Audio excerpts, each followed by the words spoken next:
I get quite a few messages on my videos saying, "Oh, Dom, don't blog while driving, or don't vlog while driving. It's really dangerous." And I would say for some people, yes, vlogging while driving is dangerous. And I've been looking this up, and there's absolutely no law around vlogging while driving. I just think the courts haven't really figured out what the hell is vlogging. They're all old guys. But is there really a danger to vlogging while driving? For example, for me, I'm just thinking absolutely none whatsoever. What I'm doing just now, my radio is off, I'm driving slowly through a town, and I'm pretty much just thinking out loud what I would normally be thinking in my head. And also the other thing is, if I am thinking, right, I need to think of a witty phrase or get this sentence correct, the cool thing is with vlogging, or the way I do it at least, is I just shut up, think about it, while driving along, looking at the road. You won't notice this because I usually cut that edit that bit out, and then I just say my witty banter, and then it looks like it's just been one constant vlog. I did have a little hunt around to see if anybody has been pulled over for this, but there was one woman saying, "Oh my god, the police pulled me over because I was vlogging." No, they pulled you over because you were holding your phone. Now, I would say in the UK, I don't know what it is in your countries, but in the UK, it's considered a crime. Is it a criminal offence? Or, well, it's certainly a driving offence if you're caught driving while using a mobile phone. And there's some terminology of like, it's not just holding it, it's actually using it. So if you have it lying in your lap and you're typing some text out, or typing some email out or something like that, then yeah, you're still using a phone, and therefore you can get busted for that. However, whenever I'm doing this, I can have both my hands on the steering wheel, I have my vision in front of me. It's no different, like the odd little flick of eyes which I do to the actual camera is no different from what I do looking at the speedometer, or if somebody was like changing the radio station. Also, the human brain is highly adapted to be able to differentiate between visual hand-eye and foot coordination, so whatever I'm seeing and the way I'm moving my hands on the steering wheel and the way I'm using my feet and all that kind of stuff. And generally driving, for most people, whenever they've been doing it for a while, isn't a brain or thought-intensive process. It's pretty much all automatic. And the other part in the brain, so you've got your visual and your motor parts there, but the actual auditory and thought process, so the thought process is there, and auditory process, I think they're at the back of your head, then they are completely different sections of the brain and can work independently of one another. So, for example, try it out yourself. If you don't drive, play a driving game, or play a computer game where you're having to go around shooting people or something like that, or a game which you're good at already on the computer or on Xbox or PlayStation, whatever it is, and chat away to somebody in the room.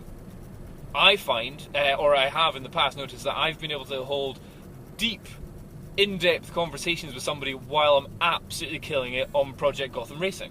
So to summarise, effectively, the vlogging in a car isn't really dangerous whatsoever. You've still got full control and attention, well, the attention which you use, your visual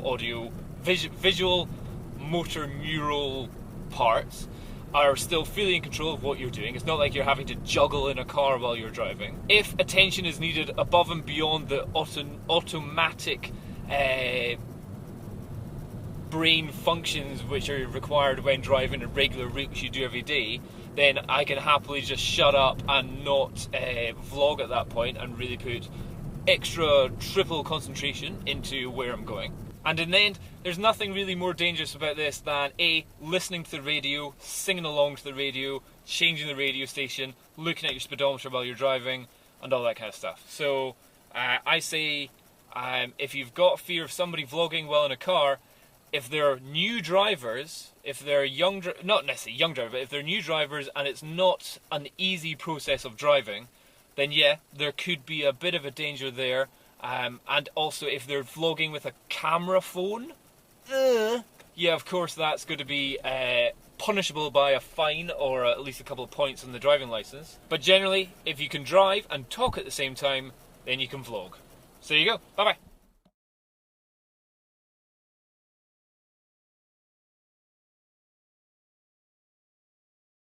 Not like you're having to juggle in a car while you're driving.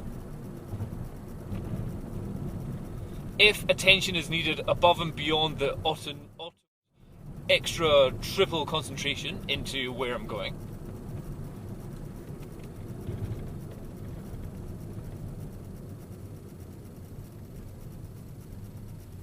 And in the end, there's nothing really more dangerous about this than A, listening on constant vlog.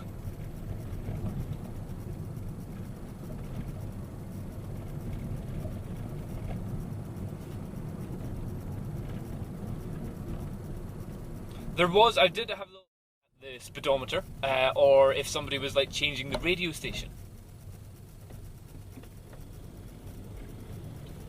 Also, the human brain is highly adapted to be able to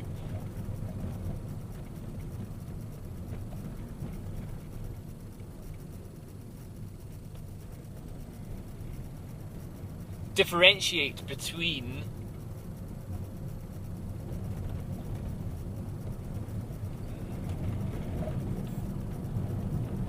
visual, hand-eye and foot coordination, so automatic,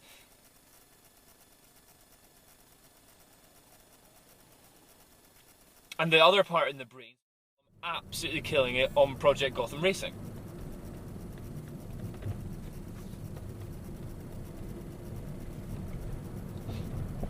So to summarise, effectively, or at least a couple of points on the driving licence.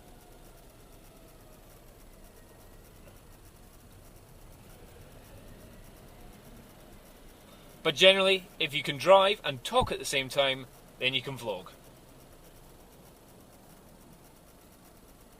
So there you go. Bye bye.